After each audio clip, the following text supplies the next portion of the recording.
ఇలాంటి ప్రయోగం చేస్తే నీకు నీకు ఇక ఇక ఫైనల్గా యాత్ర బిగిన్ అయిపోద్ది. నాని రెడీగా ఉండు, ఆల్రెడీ సర్దేసుకున్నావు.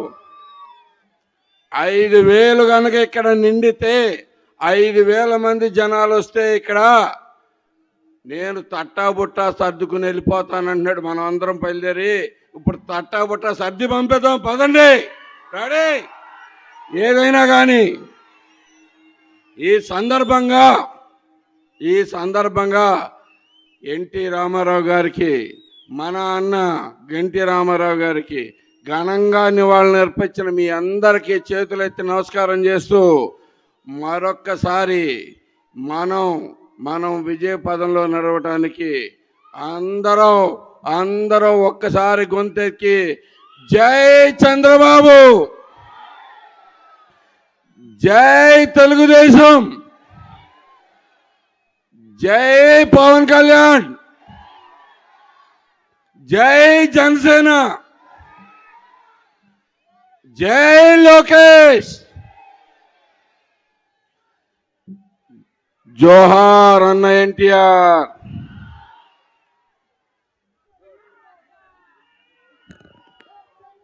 మీరంతా ఎదురు చూస్తున్న మన జాతీయ తెలుగుదేశం పార్టీ అధ్యక్షులు, స్వర్ణాంధ్ర నిర్మాత, బడుగు బలహీన వర్గాల పక్షపాతి, పోలవరం నిర్మించాలన్నా, అమరావతిలో రాజధాని నిర్మించాలన్నా సమర్థుడైనటువంటి మన నారా చంద్రబాబు నాయుడు గారు మాట్లాడబోతా ఉన్నారు. ఇవాళ బీసీలకు కానీ, ఎస్సీలకు కానీ, మైనార్టీస్కి కానీ వాళ్ళ జీవితాలు బాగుపడాలంటే నారా చంద్రబాబు నాయుడు గారే ఈ రోజున బాగు చేయగలిగిన సత్తా ఉన్న నాయకుడు. ఇవాళ జాబు రావాలంటే బాబు రావాలనే నినాదానికి న్యాయం చేయగలిగిన నాయకుడు. కదలరా అని రాష్ట్ర వ్యాప్తంగా అన్ని వర్గాల ప్రజలకి పిలిపిస్తున్న మన ప్రీతమ నేత మాన్యశ్రీ నారా చంద్రబాబు నాయుడు గారు ఈ అశేష ప్రజానీకాన్ని ఉద్దేశించి ఉపన్యసిస్తారు.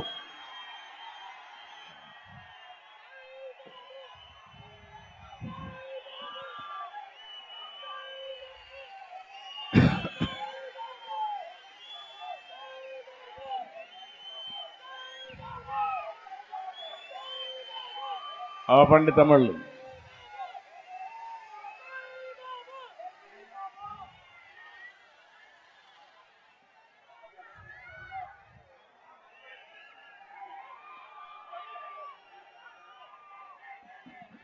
ఈరోజు